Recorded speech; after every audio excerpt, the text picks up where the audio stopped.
Hora H.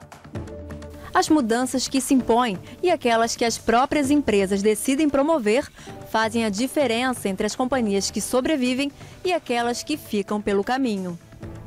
Convidado, Ricardo Negreiros, sócio da RN Executivos. Boa noite, Ricardo. O que é que você destaca hoje? É o novo Brasil. Vamos falar a respeito, vamos saber do que se trata daqui a pouquinho. Negócio de ocasião.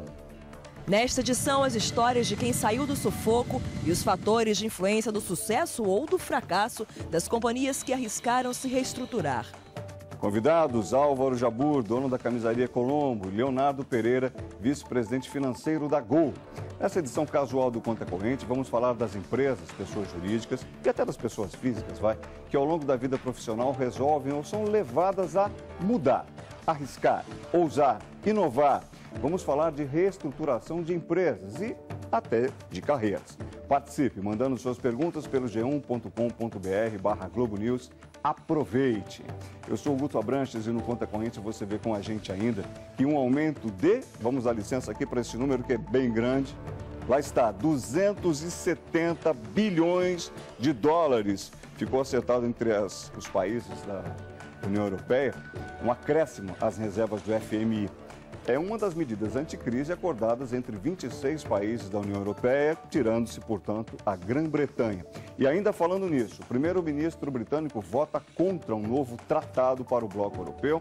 Comprometimento com rigor fiscal na Europa anima bolsas da região, nos Estados Unidos também. Em São Paulo, o Ibovespa igualmente em alta, no caso, acima de 1%.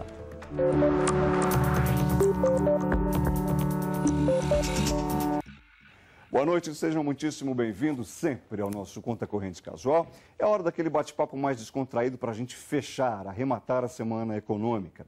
Dessa vez, a gente pega carona na notícia corporativa do setor aéreo nestes dias. A compra de parte da companhia Gol pela Delta Airlines. Um negócio de nada menos que 100 milhões de dólares que movimentou o mercado. A associação inclui compartilhamento de voos entre as duas companhias e integração dos programas de milhagem. E segue uma tendência mundial de associações e aquisições no setor aéreo.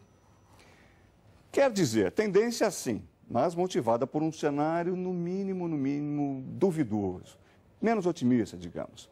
O número de empresas do setor implicadas em dificuldades é de tirar o sono. Você se lembra, recentemente, a American Airlines, tida como um dos símbolos da aviação americana, recorreu ao chamado capítulo 11, uma lei que confere prazo para empresas muito endividadas se reestruturarem. Afinal, esta é a palavra-chave desta edição.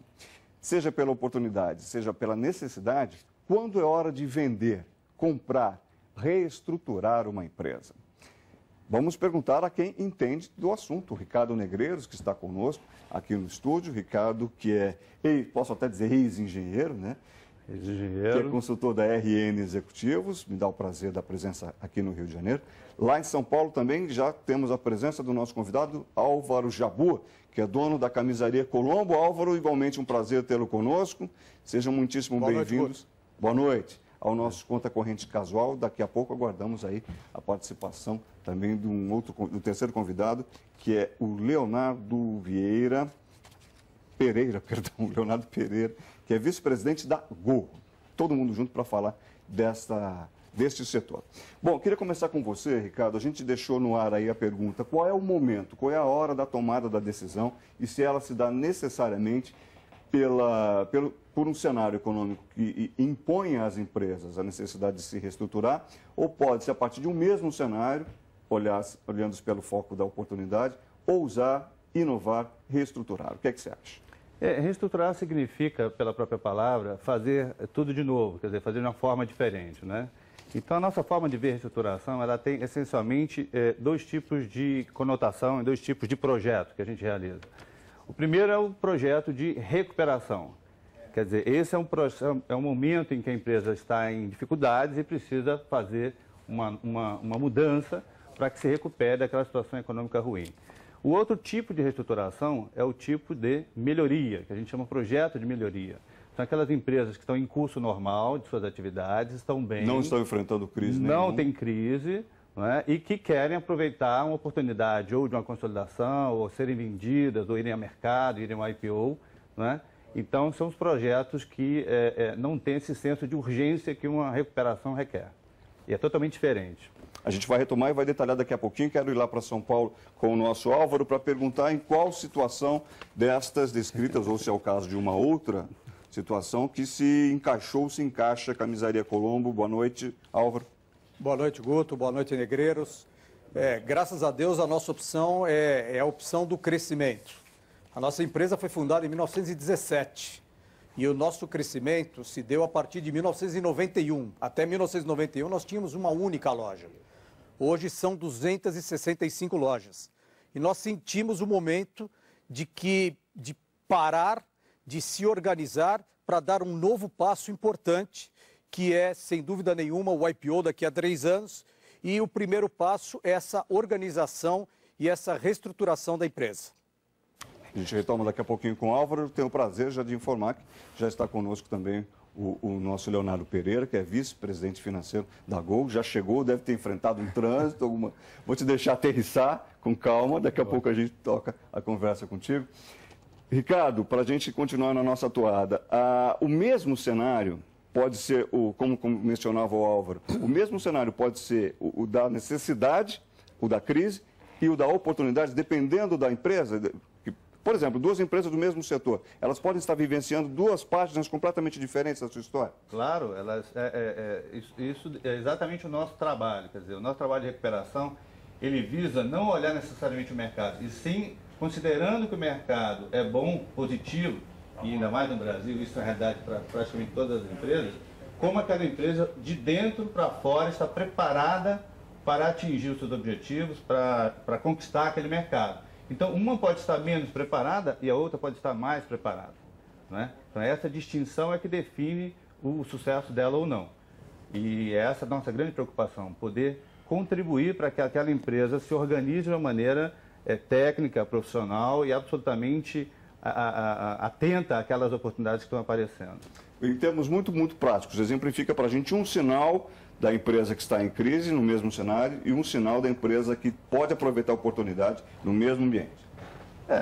Entre vários exemplos. Num dado momento, quer dizer, a empresa que está em crise, o sinal mais claro dela é normalmente estar com suas contas atrasadas, né? Esse é o luz amarelo. Exatamente, ele está lá preocupado em pagar, às vezes até contas básicas, como salário ou impostos. Estrutura, né? Luz, essas exatamente, dependendo da magnitude, até de repente até luz, né?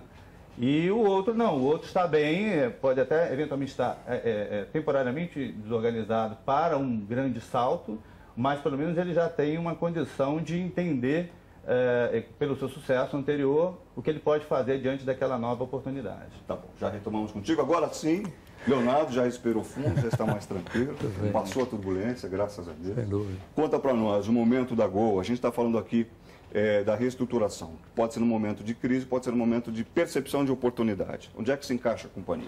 O momento da Gol hoje é de oportunidade. Estava ouvindo vocês falarem e é de oportunidade, né? A Gol, uma empresa que está focando no seu core business, né? Que é uma empresa que está atrás de continuar sendo uma empresa de baixo custo, com uma frota padrão, moderna, e juntas, então, no corredor Brasil-Estados Unidos, que vai ser um corredor muito importante nos próximos 10 anos, e onde a Gol não está querendo fazer isso diretamente, se junta com alguém que tem toda essa competitividade e tem essa presença forte nos Estados Unidos e no globo. É o caso da Delta. Que é o caso da Delta. Você está mencionando a aquisição recente aí dos 3%. E dos 3%, exatamente. Então, nesse caso aqui, vocês falaram em oportunidade, na mesma hora me lembrei dessa questão, né? Que é justamente a empresa que ela está querendo ficar no core business dela, deixar isso bem claro, e ao mesmo tempo tem outra empresa que precisa de alguém num mercado importante como o mercado brasileiro para fortalecer essa rota importante que cada vez mais vai ser a ligação entre o Brasil e os Estados Unidos. Para a gente ter ideia, em linhas mais gerais, um comparativo possível entre o mercado brasileiro e o mercado americano. Eu imagino que seja de vezes o número de passageiros transportados por período e outros quesitos. Mas eu queria lhe perguntar, em termos relativos, se o custo da atividade da companhia aérea no Brasil quantos por cento é do custo da atividade nos Estados Unidos e por quê? Você está falando de custo, né? Por exemplo. Veja só, o custo da Gol, hoje, ele tem uma vantagem competitiva em relação à maioria dos pares e das empresas desse nicho, que são as empresas que chamam de baixo custo e baixa tarifa. O custo excluindo o combustível. O custo total, aí ele fica, aí talvez não com tanta vantagem, porque o custo do combustível aqui no Brasil, ele é um pouco mais alto em relação aos outros países. Do que nos Estados Unidos. Nos Estados Unidos. Então, agora, é interessante, quer dizer, quando está vendo a Delta, né, por exemplo, a Delta também é uma empresa que, apesar de ser uma empresa tradicional, que eles chamam uma empresa legacy, né, ela é uma empresa também que também trabalha muito nos custos. Então, hoje, é uma empresa aqui no Brasil que tem essa vantagem competitiva, né, fazendo essa parceria num corredor importante, que é o corredor Brasil-Estados Unidos, com uma empresa que também presta atenção em custo lá nos Estados Unidos. Eu vou pegar depois o filão do mercado potencial, digamos assim, para abordar também com vocês dois, mas eu quero ir com essa ideia lá para São Paulo com o Álvaro, para lhe perguntar o seguinte, Álvaro, você disse que a camisaria já está instalada desde 15, não é isso? Desde 1915. 17. 17. O Brasil ficou muito tempo sem crescer, né? E a gente tem notícia de recentemente, de poucos anos para cá, o ingresso de uma camada significativa da população ao mercado consumidor de maneira mais consistente, que vem sendo chamado de nova classe média. Essa é um pouco também a aposta da empresa e como se deu a percepção disso? Sem dúvida, essa classe emergente é, sem dúvida nenhuma, a classe que a Camisaria Colombo está buscando em todos os sentidos. E procurar ter o maior equilíbrio com relação a este público, que não é, esse público é bastante exigente. Então, cada vez mais melhorar os serviços e a qualidade deste custo para esse consumidor. Muito bom. Já retomo com o Álvaro também. Olha, eu já tenho algumas questões dos nossos assinantes e eu fico bastante feliz da vida quando elas começam a aparecer. Vou formular a primeira delas para o nosso Ricardo e, na sequência, a gente retoma com as participações dos demais convidados. Ricardo, Francisco Oliveira Barbosa Júnior.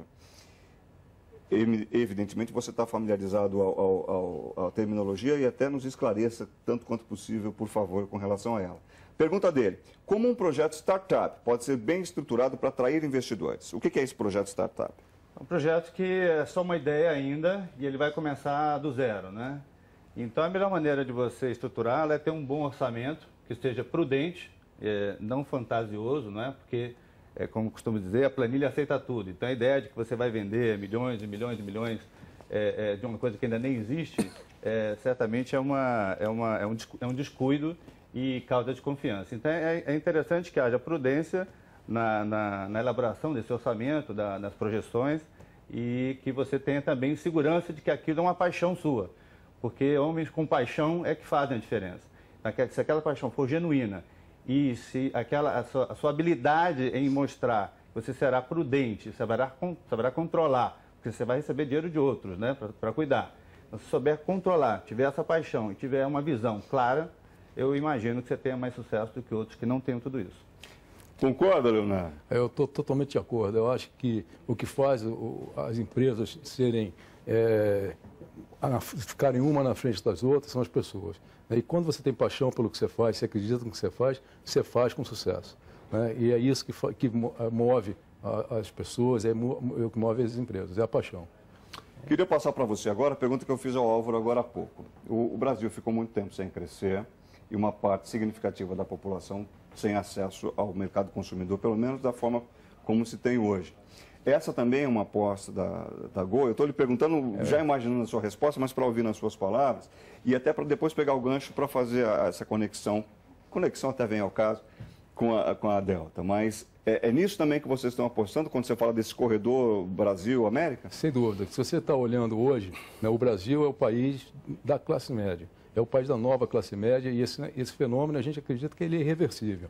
Se você olhar, então, hoje, o número de pessoas, né, que estão já viajando de avião, né, todo ano, se você for olhar o potencial que isso vai ocorrer nos próximos 10 anos, você vai ver que não só as pessoas vão estar viajando muito dentro do Brasil, mas elas vão começar a viajar para fora.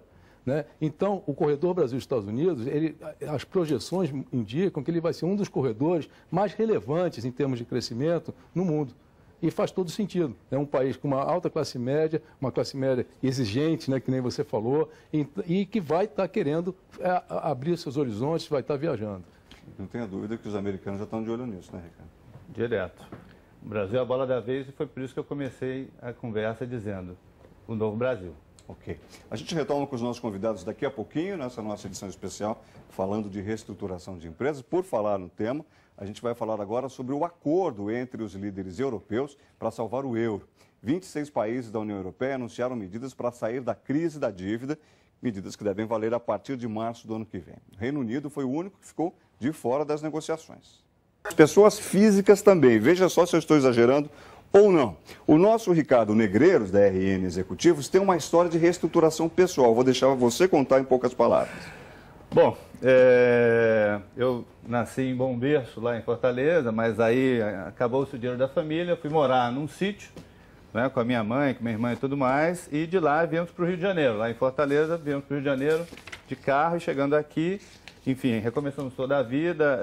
Você já tinha se formado em engenharia, não? Não, eu era menino de 12 anos, mas daí eu panfletava em sinal, eu vendia vela em cemitério. Você vendeu pastel no Maracanã? Pastel no Maracanã. Devem ter morrido algumas pessoas, que o pastel que a gente fazia era muito ruim. Era muito ruim? Pode ter certeza, que não me procurem por isso. Mas o fato é que, depois disso, eu achei emprego de office boy. E lá me pagaram, por exceção das exceções, o curso de engenharia. Aí eu passei em primeiro lugar e consegui concluir o curso lá. E ali, sempre que me oferecia uma faculdade, eu fazia, né? Então, acabei fazendo praticamente 3, com essa história de você poder... Então, a única maneira de se reestruturar é a obstinação, né? Com a sua própria força de vontade de superar a dificuldade. E, de fato, sempre alguém estará olhando para você e observando o seu valor e a sua intensidade. Alguém percebendo a sua oportunidade. Exatamente. Pronto a dar uma oportunidade a quem tem vontade e quer assumir responsabilidade. Então agora vamos ver se isso tudo deu certo, né, Álvaro? Já que a Camisaria Colombo é cliente do nosso consultor Ricardo Negreiros. Ele é um bom consultor, Álvaro? Ele é um ótimo e uma ótima pessoa. Essa bela história dele e essa determinação, essa paixão é que fazem a diferença. E realmente o Negreiros vem nos ajudando bastante nessa nova fase da empresa, onde a contabilidade e a organização vão ser fundamentais na nossa conversa com investidores. E essa história bonita dele também ajudou a diferenciação da escolha da empresa e da pessoa, principalmente da pessoa. Tá ótimo. Tenho mais uma questão aqui dos nossos assinantes. Essa aqui parece que caiu de encomenda para o nosso Leonardo Pereira. Deixa eu localizar ela aqui, Leonardo. Olha só, vendo o Gabriel Paulino. Quando uma empresa é vendida ou forma uma fusão com uma outra empresa, ela obrigatoriamente tem que informar a seus usuários ou consumidores sobre a modificação. Se você não quiser falar dessa obrigatoriedade, fala pelo menos do que é que a Gol está fazendo, que atitude está tomando. Nesse caso aqui, né, nós não estamos nem fazendo nenhuma fusão, né? Nós estamos simplesmente trazendo um sócio e esse sócio ele está comprando uma participação minoritária na Gol, né, com uma demonstração desse comprometimento, né, que nós, do nosso lado, vamos dar uma exclusividade para ele nesse corredor Brasil-Estados Unidos. Hoje a Gol ela pode fazer aliança com várias empresas. Inclusive, nós poderíamos fazer, teoricamente, uma aliança com mais de uma empresa para esse corredor Brasil-Estados Unidos. E essa parceria com a Delta, ela contempla que durante um período de tempo, nós vamos ficar exclusivos com a Delta. Então é isso que a Delta está investindo, por isso que ela está investindo na gente. Agora conta só para nós aqui, que só o Brasil inteiro nos ouça. A empresa comprou 3%, mas tem lugar no Conselho de Administração? Tem. Isso é usual nessa proporção? Se você, não, porque era 3% do total, mas era até mais nas preferenciais, vai ser quase 6%. Né? Então ela vai ser o acionista preferencial, talvez maior, fora do grupo de controle. Então, ela tem todo um componente estratégico de conhecimento do mercado, conhecimento da indústria, e eu acho que é até muito positivo tê-los no Conselho. Porque você vê só, o Brasil hoje tem um lugar no mundo que é indiscutível. Nós somos uma das maiores economias do mundo, vamos ser o 4º maior mercado de aviação, do mundo. E tem esse corredor Brasil-Estados Unidos, que certamente vai ser um corredor bastante importante. Então, a Gol, ela tem que entender isso, né? A Gol, cada vez mais, ela, embora seja uma empresa focada no doméstico, ela tem que entender o que está em volta dela. Ter a Delta no conselho vai ser bastante, acho que interessante, no sentido de trazer ideias, de discutir essa visão global, porque hoje ninguém pode viver sem isso. Eu não sei não, vem mais negócio por aí, mas não vou passar essa saia justa para ninguém não. Ricardo, essa questão do Brasil ter ficado muito tempo sem crescer, que eu coloquei para o Álvaro, que o nosso Leonardo também sinaliza aí com essa chegada da Delta, no sentido de que há muito potencial a ser aproveitado, também é uma área de atuação importante para profissionais na sua área? Total, né? Como eu dizia desde o início, essa é a vez do Brasil, né? E por tradição, nós no Brasil temos aí um Estado muito presente até os anos 70, 80. Então, o empreendedorismo maior, até coincide aí com a história brilhante também do Álvaro, é que os anos 90, muitos empreendedores começaram a se lançar. Então, tem muitas empresas recentes. Então, hoje, essa imensidão que está acontecendo no Brasil precisa de profissionais que estejam com essa competência para dar vazão a essas necessidades. Muito bem, a gente vai com certeza voltar ao tema. Essa edição vai se encerrando por aqui. Nosso boa noite em companhia do Ricardo Negreiros, da RN Executivos. Um tema, uma palavra. Reestruturação, fé, coragem e controle. Obrigado. Vamos também a São Paulo com Álvaro Jabbour da Camisaria Colombo. Um tema, uma palavra. Crescer e organizar. Prazer recebê-lo igualmente, Álvaro. E conosco o Leonardo Pereira da Gol. Um tema, uma palavra. Paixão, simplicidade e qualidade. É bacana que o tema da paixão, apesar de tanto rigor que permeou essa nossa edição, nunca saiu de cena também o tema da paixão. Obrigado, senhores. Prazer tê-los conosco. Obrigado lá em São Paulo, Álvaro. Obrigado a você que sempre nos acompanha gentilmente. Uma ótima noite. Bom fim de semana. Até segunda, se Deus quiser.